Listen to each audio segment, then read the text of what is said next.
आकाशवाणी मुंबई. रश्मी पाटकर प्रादेशिक बातम्या देत आहे. ठळक बातम्या. विधानसभा निवडणुकीसाठी अर्ज भरण्याच्या आजच्या शेवटच्या दिवशी विविध राजकीय पक्षांच्या उमेदवारांकडून अर्ज दाखल.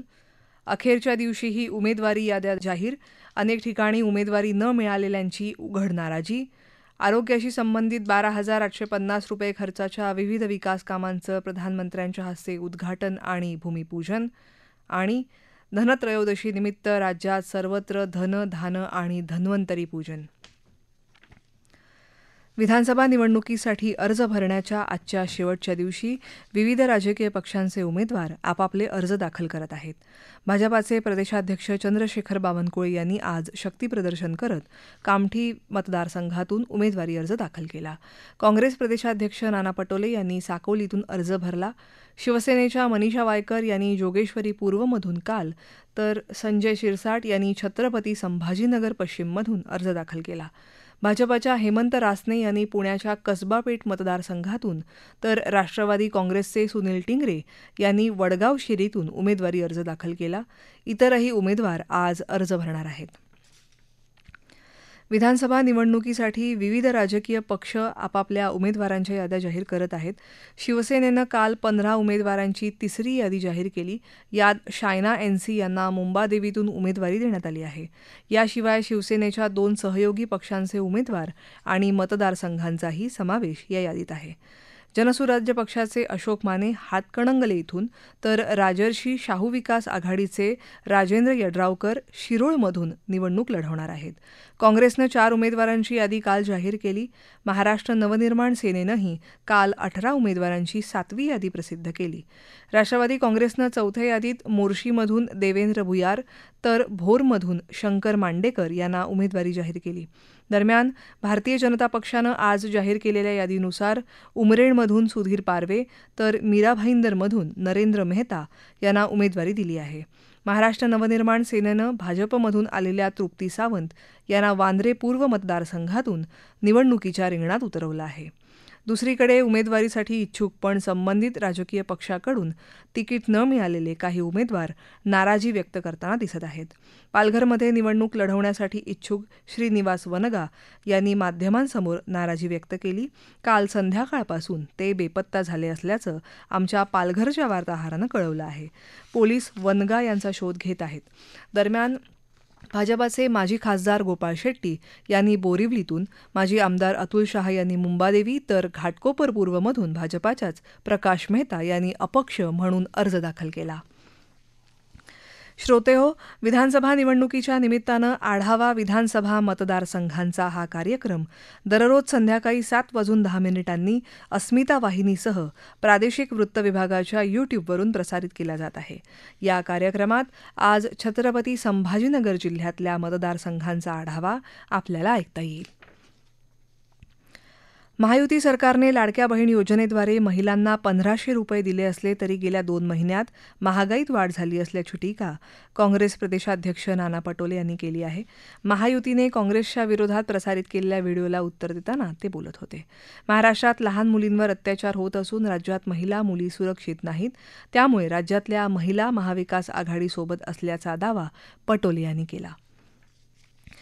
प्रधानमंत्री नरेंद्र मोदी यांनी आज दूरदृश्य प्रणालीद्वारे विविध सरकारी विभाग आणि संस्थांमध्ये नियुक्ती मिळालेल्या 51,000हून अधिक तरुणांना नियुक्तीपत्रांचं वितरण केलं. तरुणांना कायमस्वरूपी नोकऱ्या देण्यासाठी आणि रोजगाराच्या संधी उपलब्ध करून देण्यासाठी सरकारचे प्रयत्न सुरू असल्याचं त्यांनी यावेळी म्हटलं. हा रोजगार मेळावा देशभरात 40 ठिकाणी आयोजित केला जात आहे. केंद्र सरकारच्या विविध मंत्रालय आणि विभागांमध्ये नवनियुक्त कर्मचाऱ्यांना कर्मयोगी प्रारंभच्या माध्यमातून मूलभूत प्रशिक्षण देण्याची संधी मिळणार आहे. नवनियुक्त कर्मचाऱ्यांना प्रशिक्षणासाठी कर्मयोगी पोर्टलवर ऑनलाईन मॉड्यूल आणि 1,400हून अधिक अभ्यासक्रम उपलब्ध आहेत. भारत आणि स्पेन यांच्यात विविध क्षेत्रांमध्ये दीर्घकालीन आणि सशक्त भागीदारी आहे, असं केंद्रीय मंत्री नितीन गडकरी यांनी सांगितलं. मुंबई इथं भारत स्पेन सीईओ फोरमला ते आज संबोधित करत होते. यावेळी स्पेनचे राष्ट्राध्यक्ष पेद्रो सांचेज उपस्थित होते. दळणवळण, पायाभूत सुविधा आणि उत्पादन या क्षेत्रांमध्ये दोन्ही देशांची भागीदारी शाश्वत आणि सर्वसमावेशक विकासाला चालना देईल, असं गडकरी म्हणाले. अशा आर्थिक संबंधांना बळकटी देण्यासाठी हा संवाद मदत करेल, असा विश्वासही त्यांनी व्यक्त केला. या प्रादेशिक बातम्या आकाशवाणीच्या मुंबई केंद्रावरून देत आहोत. आयुर्वेदाला आधुनिक वैद्यकशास्त्राशी जोडून आरोग्य क्षेत्रात एक नवा अध्याय सुरू झाला असून आता आयुर्वेद क्षेत्रात नवं संशोधन होईल, असं प्रतिपादन प्रधानमंत्री नरेंद्र मोदी यांनी आज केलं. धन्वंतरी दिन आणि 9व्या आयुर्वेद दिनानिमित्त नवी दिल्ली इथं आयोजित आरोग्याशी संबंधित जवळपास 12,850 कोटी रुपयांच्या योजनांचा प्रारंभ प्रधानमंत्र्यांच्या हस्ते झाला, त्यावेळी ते बोलत होते. ज्या देशाचे नागरिक निरोगी असतात त्या देशाची प्रगती वेगाने होते, असं प्रधानमंत्री म्हणाले. प्रतिबंधात्मक उपाय, वेळेवर रोगाचं निदान, मोफत आणि स्वस्त उपचार, छोट्या शहरांमध्ये डॉक्टरांची कमतरता दूर करणं आणि आरोग्य सेवेत तंत्रज्ञानाचा विस्तार हे आरोग्य धोरणाचे 5 स्तंभ केंद्र सरकारने ठरवले आहेत, असंही प्रधानमंत्र्यांनी सांगितलं. या कार्यक्रमात आज प्रधानमंत्र्यांच्या हस्ते आरोग्य सेवा आणखी सुधारण्यासाठी विविध आरोग्य संस्थांचं उद्घाटन आणि पायाभरणीही झाली. या टप्प्यात एक पंचकर्म रुग्णालय, एक क्रीडा वैद्यक संस्था, एक केंद्रीय वाचनालय, एक IT आणि स्टार्टअप इन्क्युबेशन सेंटर आणि 500 खाटांच्या रुग्णालयाचा समावेश आहे. या व्यतिरिक्त विविध राज्यांमधल्या आरोग्याशी संबंधित इतर अनेक संस्था आणि उपक्रमांचाही त्यांनी दूरस्थ पद्धतीनं प्रारंभ केला. केंद्रीय रसायन आणि उर्वरक मंत्री JP नड्डा, केंद्रीय श्रम आणि रोजगार तसंच युवक कल्याण मंत्री मनसुख मांडवीय तसंच केंद्रीय आरोग्य आणि कुटुंब कल्याण राज्यमंत्री अनुप्रिया पटेल आणि खासदार शोभा करंदलाजे यावेळी उपस्थित होते.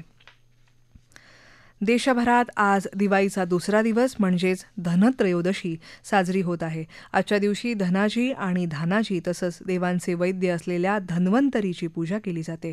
धणे आणि गूळ यांचा नैवेद्य दाखवला जातो. या निमित्ताने प्रधानमंत्री नरेंद्र मोदी यांनी देशवासियांना शुभेच्छा दिल्या आहेत. भगवान धन्वंतरीच्या कृपेमुळे सर्वांना आयुष्य, आरोग्य, आनंद आणि समृद्धी लाभो अशी शुभकामना करतो, असं प्रधानमंत्र्यांनी त्यांच्या समाज माध्यमावरच्या शुभेच्छा संदेशात म्हटलं आहे. आज साजऱ्या होणाऱ्या आयुर्वेद दिनानिमित्तही प्रधानमंत्र्यांनी समाज माध्यमावरच्या संदेशात शुभेच्छा दिल्या आहेत. निरोगी जीवनशैलीसाठी आयुर्वेद उपयुक्त ठरतो. भगवान धन्वंतरींची जयंती ही आयुर्वेदाच्या उपयुक्ततेशी आणि योगदानाशी निगडीत असल्याचं प्रधानमंत्री आपल्या शुभेच्छा संदेशात म्हणाले आहेत. नाशिकच्या आरोग्य विज्ञान विद्यापीठात आज राष्ट्रीय आयुर्वेद दिन साजरा करण्यात आला. राष्ट्रीय आयुर्वेद दिनानिमित्त विद्यापीठ प्रशासकीय इमारतीच्या प्रवेशद्वाराजवळ भगवान धन्वंतरींचं कुलगुरू लेफ्टनंट जनरल माधुरी कानिटकर आणि इतर मान्यवरांच्या हस्ते पूजन करण्यात आलं. देशांतर्गत सराफा बाजारात आज धनत्रयोदशीच्या दिवशी सोन्याच्या किमतीत प्रति तोळा 500 रुपयांची घट झाली आहे. 24 कॅरेट सोन्याची किंमत आज 80,000वरून घसरून 79,790 रुपये झाली आहे, तर 22 कॅरेट सोन्याचा दर 73,140 रुपये झाला आहे. चांदीच्या दरात मात्र कोणताही बदल झालेला नसून चांदीचा दर सध्या 97,900 रुपये प्रति किलो इतका आहे. नंदुरबार इथं आज एका तलवार बनवण्याच्या कारखान्यावर छापा टाकत पोलिसांनी 23 तलवारी, 1 गुप्ती आणि 2 चाकू जप्त केले. या प्रकरणी 7 जणांना अटक करण्यात आली आहे. या कारखान्यातून किती तलवारींची विक्री झाली याचा शोध पोलीस घेत आहेत. भारत आणि न्यूझीलंडच्या महिला क्रिकेट संघादरम्यान एकदिवसीय सामन्यांच्या मालिकेतला तिसरा आणि अंतिम सामना अहमदाबादमध्ये सुरू आहे. न्यूझीलंड संघाने नाणेफेक जिंकून प्रथम फलंदाजीचा निर्णय घेतला. शेवटचं वृत्त हाती आलं तेव्हा न्यूझीलंडच्या 21 षटकात 4 बाद 77 धावा झाल्या होत्या. दोन्ही संघांनी आधीचे 1-1 सामने जिंकून बरोबरी साधली असल्यामुळे आजचा सामना जिंकून मालिका जिंकण्याचा दोन्ही संघ प्रयत्न करतील. ठळक बातम्या पुन्हा एकदा. विधानसभा निवडणुकीसाठी अर्ज भरण्याच्या आजच्या शेवटच्या दिवशी विविध राजकीय पक्षांच्या उमेदवारांकडून अर्ज दाखल. अखेरच्या दिवशीही उमेदवारी याद्या जाहीर.